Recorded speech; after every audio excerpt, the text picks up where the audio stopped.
Muito bem. Boa tarde a todas e todos. Agradecer desde já o convite e a lembrança para poder participar desse evento, o Congresso Nacional do Direito Penal dos Silenciados, na pessoa da doutora Sara Matanzas. O convite não só para poder participar do evento, mas também para participar do livro coletivo, né? No livro coletivo, o texto que a gente publicou mais voltado para a área de processo penal.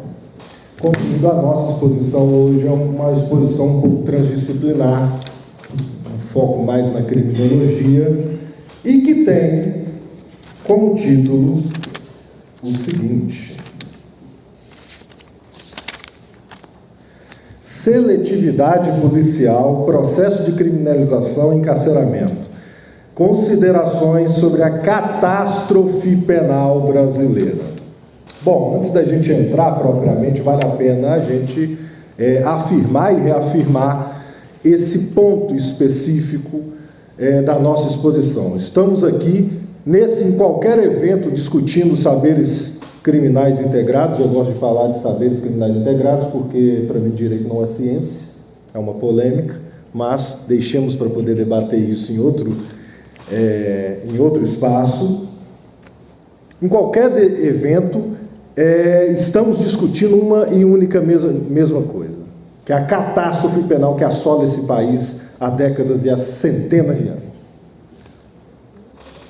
O estado da técnica, da discussão do problema criminal no Brasil, ele, me parece, é uma coisa meio complicada, é uma espécie de eterno retorno, psicanaliticamente parece um gozo mortífero, onde a gente se junta, onde a gente, nos grupos de pesquisa, desenvolve as nossas atividades, realizando investigações e chegando nas mesmas conclusões de sempre. A catástrofe. Será que isso é um efeito catártico? A gente faz isso para poder nos livrar da nossa culpa cristã ou qualquer outra coisa? Uma vez que a gente faz isso em massa nos nossos programas de pós-graduação, dentro da nossa sala de aula, e nada de concreto é propriamente feito para que se mude as coisas, tendo a universidade, por exemplo, esses espaços de construção coletiva de conhecimento como ponta de lança. Isso não acontece. A gente discute, publica, faz um monte de coisa, mas nada muda. O direito penal, a dogmática penal, hoje no Brasil, com discussões de natureza, via de regra, obviamente, a generalização sempre é injusta, mas vale a pena a gente apontar. Discussões de natureza profundamente escolásticas, certos tratados, certas discussões em dogmática penal me parecem muito, para quem conhece, as discussões escolásticas de teologia na Idade Média, a filigrana do nome, como se coloca, como isso é o construto intelectual. Uma dogmática profundamente não latino-americana, germanizada principalmente, né? A Alemanha, tudo que vem da Alemanha a gente traz, da Europa em geral, e agora dos Estados Unidos, né? Com essa marcha triunfal do common law nos seus piores aspectos no processo penal, por exemplo, pelo mundo e chegando no Brasil. E a gente fica nessas discussões e não trata de enfrentar, inclusive tecnicamente, os problemas concretos da nossa população. O direito penal teria essa função, a dogmática penal tem que ter essa função.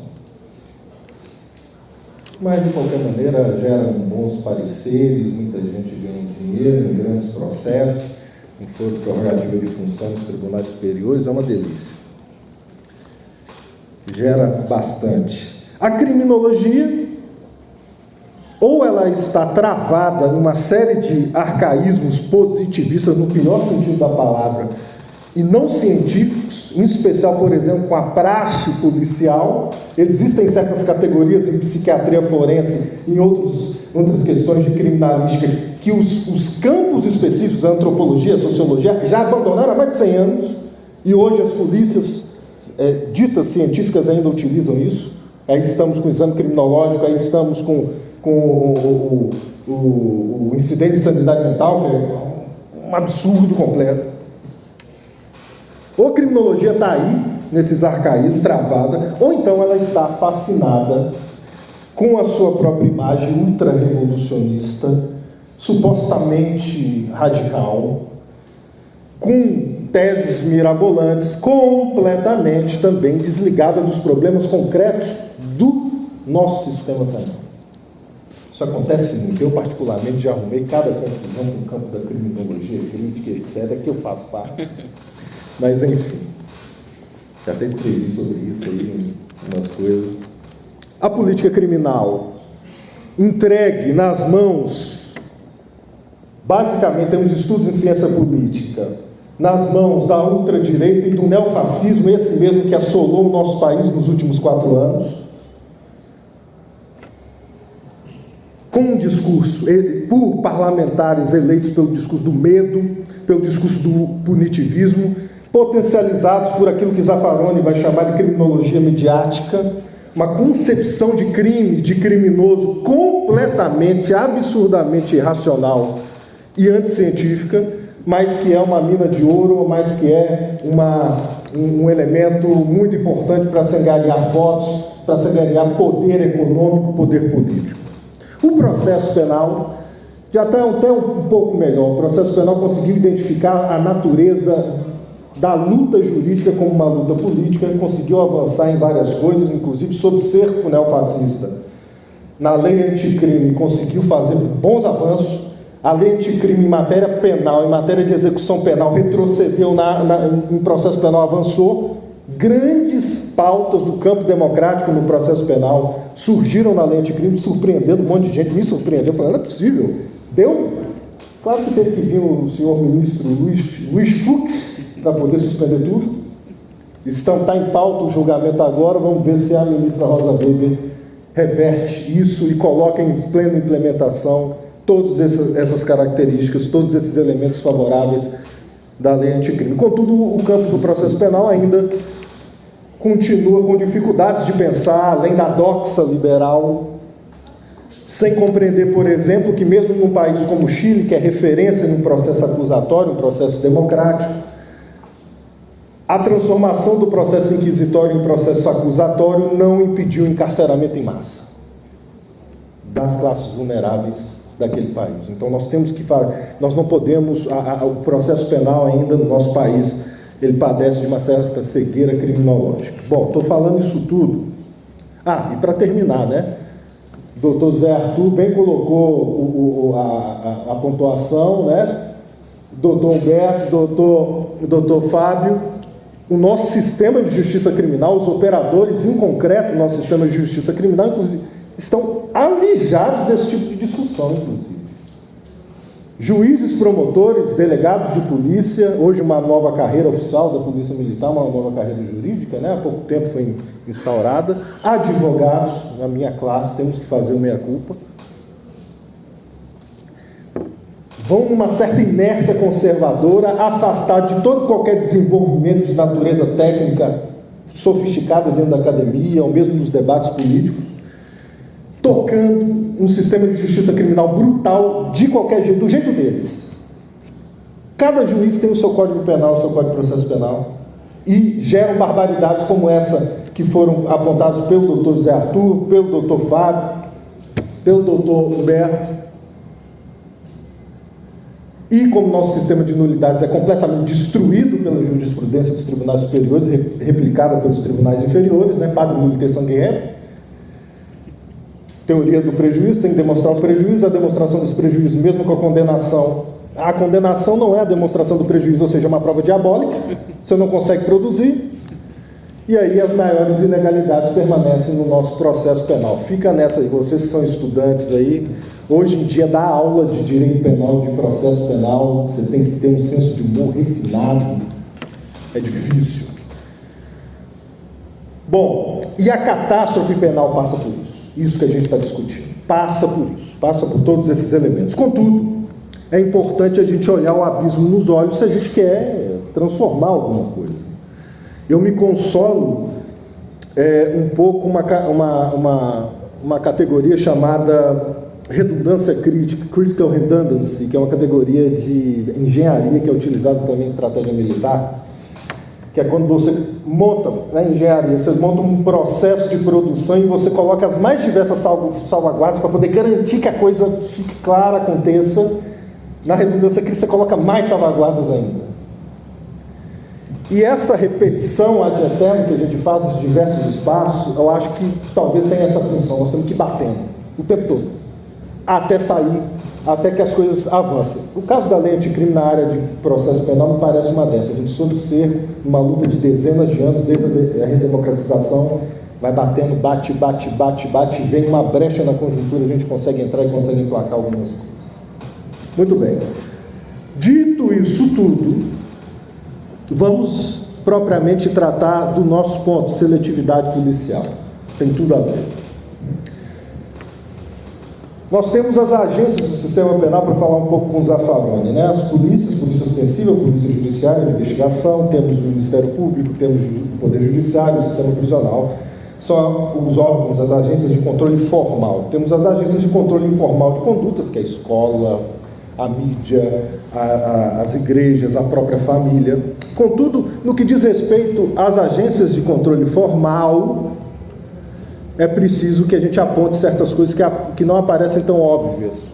E fez parte da minha pesquisa, inclusive, aqui dentro dessa casa. Não fiz a saudação à vetusta casa de Afonso Pena, é a minha casa. Minha formação acadêmica toda foi aqui, graduação, mestrado, doutorado e pós-doc agora, terminado no ano passado. Dentre as agências do sistema penal, existe uma agência que ela é o poder sobre os poderes. Ela não aparece dessa maneira, mas ela é o que dá o tom de todo o processo de criminalização. Não é o juiz com a sua toga e seus largos salários, suas prerrogativas de supercidadão, assim como o Ministério Público. Não é o crime contra a humanidade massivo que acontece no Brasil, como o sistema carcerário, os operadores do sistema carcerário. Não, é a polícia ostensiva em especial, que no Brasil é militarizada, tocada pela PM. O soldado lançado na quebrada tem mais poder real do que o juiz dentro da sua sala de audiência. Por quê? Porque ele escolhe quem entra no processo de criminalização, ele seleciona, sem maiores controles, é a decisão dele, é uma prerrogativa dele. A grandíssima maioria dessas prisões que formam um auto de prisão em flagrante delito tem como corpo indiciário a palavra desses policiais, que é chancelada pelo relatório de um delegado de polícia, a denúncia oferecida pelo Ministério Público, na grandíssima maioria dos processos penais nesse país, é lançada com base na prova testemunhal, os elementos judiciários testemunhais, que estão antes do processo ainda da prova, nessa persecução penal, nesse procedimento penal de baixo rigor técnico que nós temos, onde se prevalece não prova pericial, mas a prova testemunhal, inclusive das pessoas que têm interesse no resultado no deslinde do procedimento, que são os policiais que fizeram a apreensão, porque se eles apreenderem, eles estão afirmando que houve crime. Então eles têm interesse em uma condenação, senão eles erraram. Senão eles prenderam alguém que não cometeu crime, se a pessoa saiu absolvida. Ou então prenderam de forma tão frágil em termos de elementos básicos, indiciários, que teve que se absorver por falta de prova. Então, o corpo, a base probatória já é viciada desde o início. E ele controla todas essas fases. A denúncia vai, a partir disso, a partir da palavra dos policiais, em juízo. O grosso da prova produzida no contraditório e uma ampla defesa meio fictício é feito ouvindo esses policiais, normalmente só lendo o que eles produziram já na fase pré-processual. Teve uma época que a gente ainda brigava muito contra isso, falava que o juiz não pode ficar induzindo testemunho, não pode ler o seu depoimento. Hoje em dia a gente meio que desiste porque já consolidou a coisa, mas o problema permanece. O juiz condena com base nesses elementos, e o próprio sistema carcerário, não à toa os agentes penitenciários lutaram para poder se transformar em uma polícia penal, uma polícia penal militarizada que mimetiza a polícia ostensiva com coturno, com farda, inclusive camuflada, muitas vezes, e com utilização de armamentos típicos de polícia ostensiva, quando na verdade a destinação desta polícia em específico é uma destinação muito específica, deveria ter técnicas específicas, deveria ter um marco específico, mas ela é toda militarizada, mimetiza a polícia militar. Portanto, a polícia ostensiva, ela é o poder atrás dos poderes, dentro do nosso sistema penal. Tanto que a gente pode, inclusive, apostar uma hipótese forte que se a gente democratiza as polícias, nós potencialmente democratizamos o sistema de justiça criminal todo. É uma hipótese. Teríamos que testar, enfim, nosso campo de pesquisa, nosso caminho de pesquisa passa um pouco por aí, certo? Estudando segurança pública, etc. Muito bem. Dito isso, um breve interlúdio, vale a pena a gente fazer essa referência.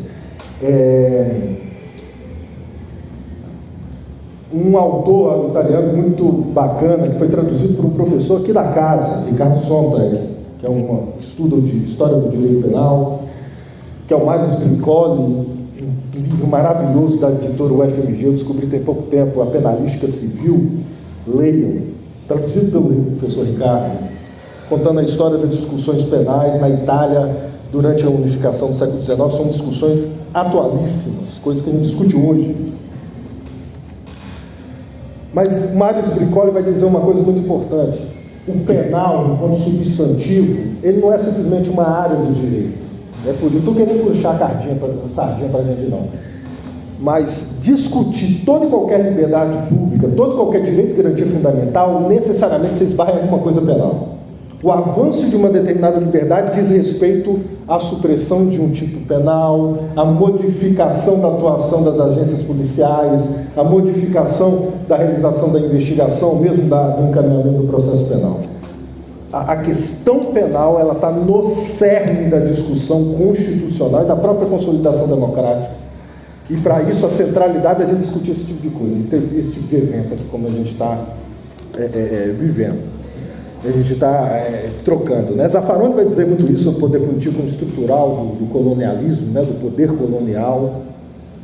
Pois bem, dito isso, vale a pena a gente conversar um pouco sobre seletividade policial. Essa seletividade policial que condiciona o sistema todo. Falar de seletividade policial é falar de como funciona o processo de criminalização todo, desde seleção lá na rua, né? Normalmente, investigação, denúncia, condenação, cumprimento de pena. Um primeiro aspecto é a criminalização primária.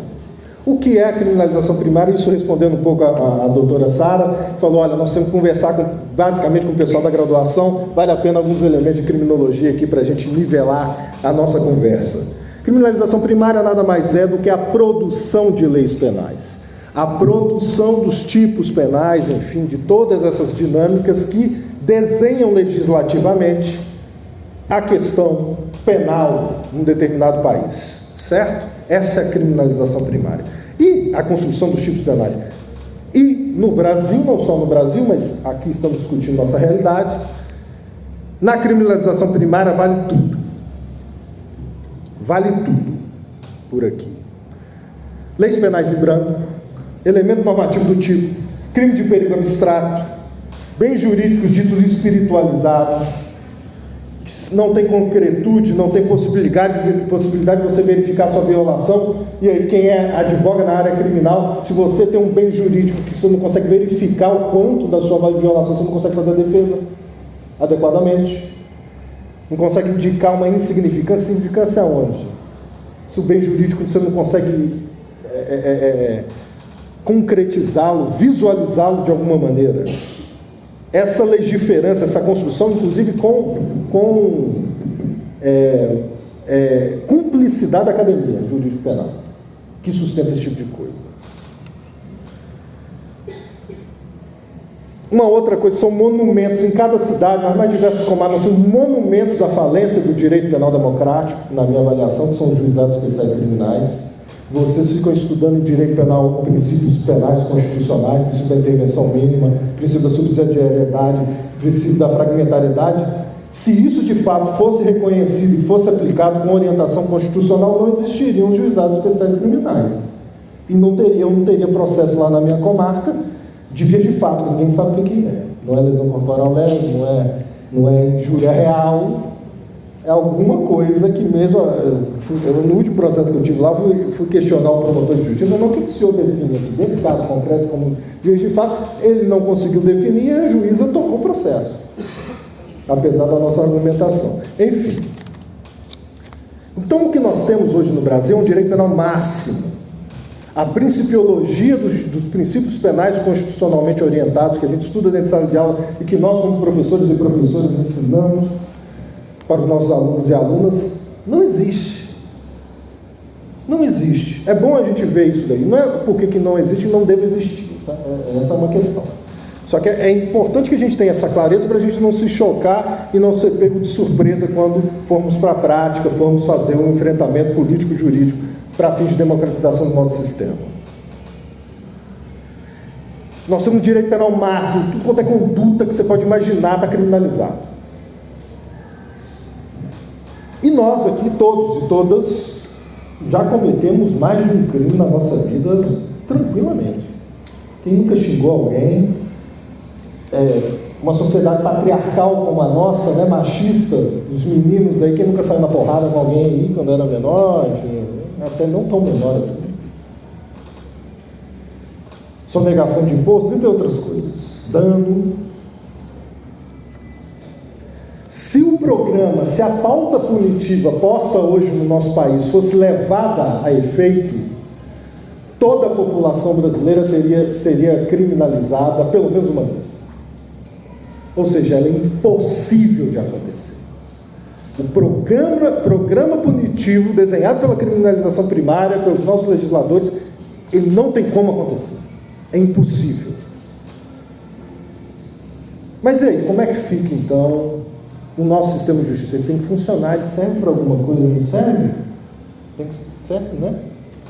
Aí a gente faz um breve interlúdio para poder explicar uma categoria de criminologia muito importante, que é a cifra oculta de criminalidade. Gosto de falar de cifra oculta de criminalização e de vitimização. Criminalidade dá a entender que existe uma criminalidade que você consegue ver, pegar. Não, na verdade é uma interação complexa no seio da sociedade. Quando eu vou explicar para os meus alunos, para as minhas alunas, cifra oculta de criminalidade, eu vou para o quadro, fazendo círculos concêntricos. Veja, nós temos uma realidade criminal gigantesca e que nós não conhecemos. Quantos crimes você já cometeu, em especial você já sofreu, e nunca acionou a polícia? Nenhuma das agências do sistema penal ficou sabendo. Por uma série de razões. Você não confia na polícia, você acha que não vai dar nada, você resolveu dentro de família. Então nós temos uma realidade criminal gigantesca e que ninguém fica sabendo. Dessa realidade criminal gigantesca, essa cifra oculta de criminalização e de vitimização, um número muito pequeno chega ao conhecimento, por exemplo, de uma agência penal como a polícia ostensiva. Você liga para o 190, faz um boletim de ocorrência. Um número ainda menor é aquele que gera uma investigação e gera um relatório indiciando ou não. Um número ainda menor gera denúncia. Um número ainda menor gera uma condenação. Um número ainda menor gera o cumprimento de pena. Então veja, você tem círculos concêntricos que vão se fechando. A realidade que nós captamos para fins de construir uma política criminal, ela é limitadíssima. Ela deixa de fora uma realidade gigantesca. Nós teríamos como conhecer melhor a nossa realidade criminal? Sim, através de metodologia científica, por exemplo, como pesquisa de vitimização, que no Brasil, em âmbito nacional, eu conheço uma ou duas. Uma da Senasp, que foi feita há muito tempo atrás, onde você faz uma pesquisa ampla, perguntando para as pessoas: olha, nos últimos 12 meses você sofreu algum crime? Ah, se você sofreu, você acionou a polícia? Não, por que você não acionou? Aí você vai mapeando isso e você vai diminuindo a cifra oculta. Você vai começando a entender melhor. Mas quantas pesquisas de vitimização são feitas em âmbito nacional, em âmbito regional, em âmbito local? Quase nenhuma. Então o que nós temos hoje? A pauta criminalizadora, a política criminal, a produção de leis penais. Aliás, legisladores nem sabem o que é pesquisa de vitimização. A política criminal feita hoje no país é uma política feita às cegas. E eu estava falando esse mesmo ponto para o pessoal da Faculdade de Políticas Públicas da UENG, mestrado, só com policial. E o pessoal me chamou a atenção nisso. Será que é uma cegueira ou uma cegueira deliberada? Uma willful blindness, né? Que no direito penal econômico se trata. É uma cegueira meio dolosa, certo? E exatamente por isso que nós temos uma política completamente feita às cegas de forma irracional.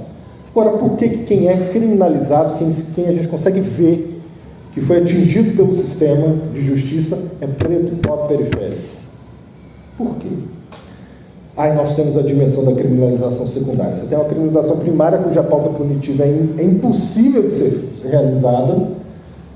A criminalização secundária faz o filtro, faz a escolha. As agências do sistema penal, em especial a polícia ostensiva, escolhem as pessoas que vão entrar no processo de criminalização. Com critérios irracionais ou talvez critérios não tão irracionais assim, de racismo, classismo, etc. Então, portanto, quem é que está hoje, por exemplo, encarcerado no Brasil? Apesar de todo mundo aqui já ter cometido crime, nós temos essa cifra oculta gigantesca. Dados, isso aqui são dados antes do governo Bolsonaro, depois do governo Bolsonaro, o Departamento de Penitenciário Nacional começou a produzir relatórios extremamente não confiáveis, certo? Dados do DEPEN. Logo, o relatório do DEPEN anterior ao início desse governo nefasto, fascista que nos assolou.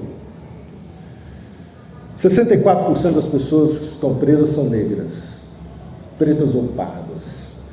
O Anuário de Segurança Pública, do Fórum Brasileiro de Segurança Pública, que é uma fonte de dados primários bastante interessantes, vai falar que ainda mais, 67,1%. Faixa etária, quem é que está preso? DEPEN anuário coincidem, 74% estão abaixo de 34 anos.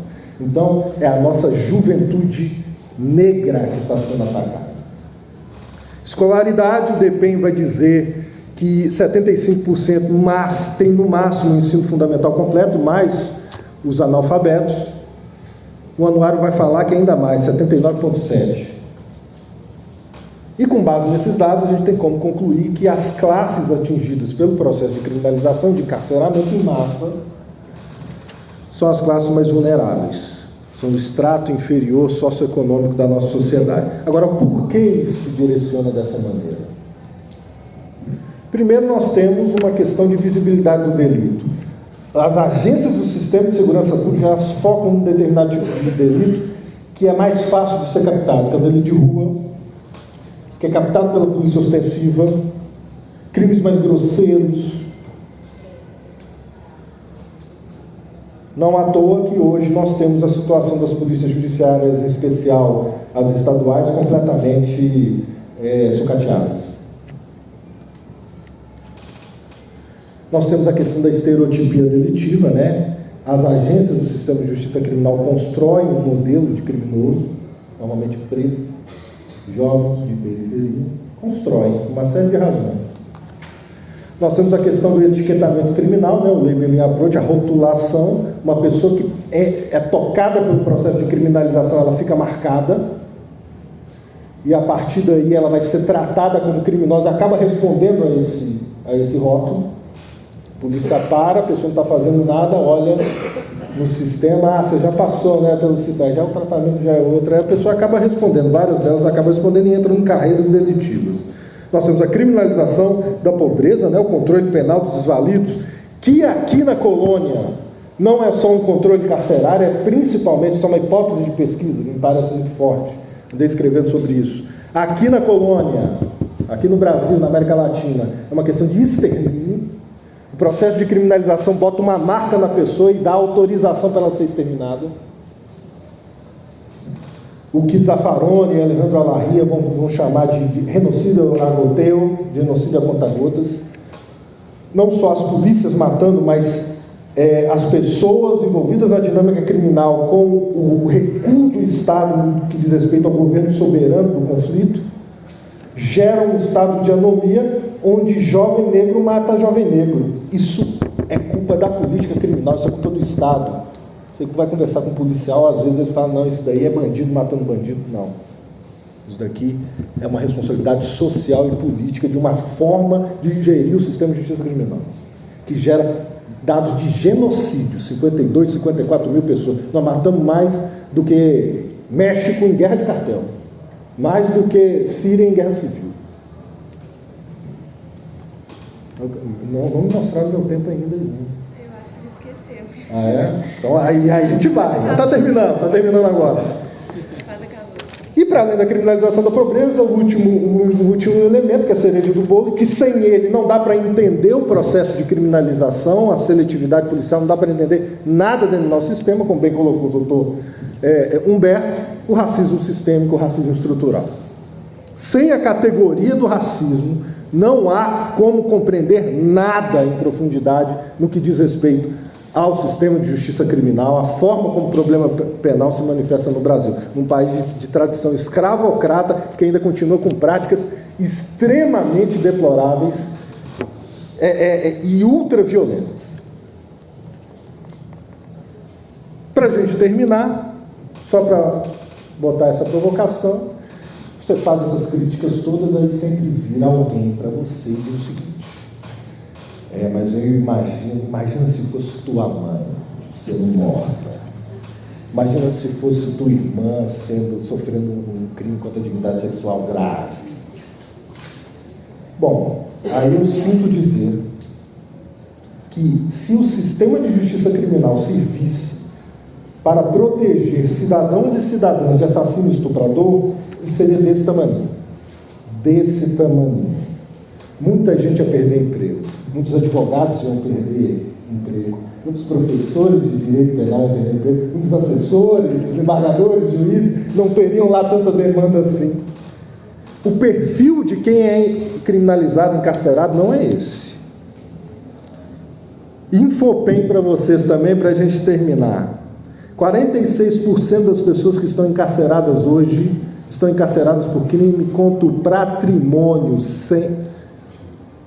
no máximo roubo, sem morte, sem latrocínio, tá? Não estou falando de crime contra a vida em específico. Não, latrocínio é tratado como crime contra o patrimônio, mas na verdade é um crime contra a vida.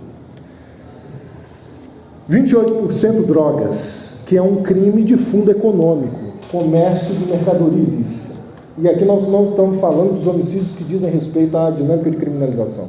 Estamos falando de quem está encarcerado em massa por crimes que não geram esse tipo de violência. Homicídio, por exemplo, que diz muito respeito a essa criminalização como um todo, 13%. Crimes contra a dignidade sexual, 4%. Crimes contra a paz pública, organizações criminosas, associação criminosa, 2%. O sistema penal não gira para enfrentar crimes de gravidade como o homicídio e como o estupro. Ele gira para encarcerar pessoas que cometem crimes contra a propriedade ou que se arvoram a realizar atividades de natureza econômica que o Estado entende que não deve acontecer. Entenderam?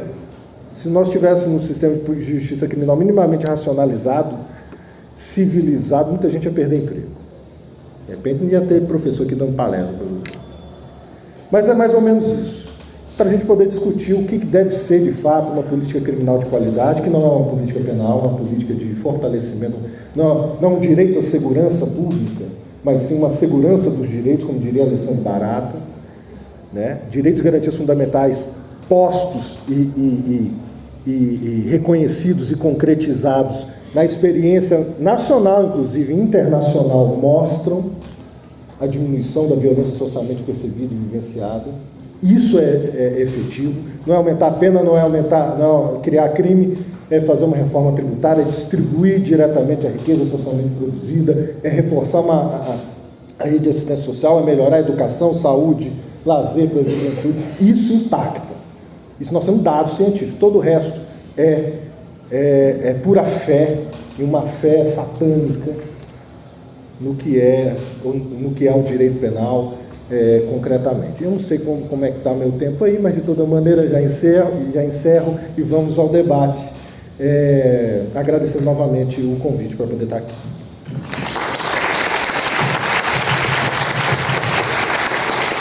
Desenho das caldeiriças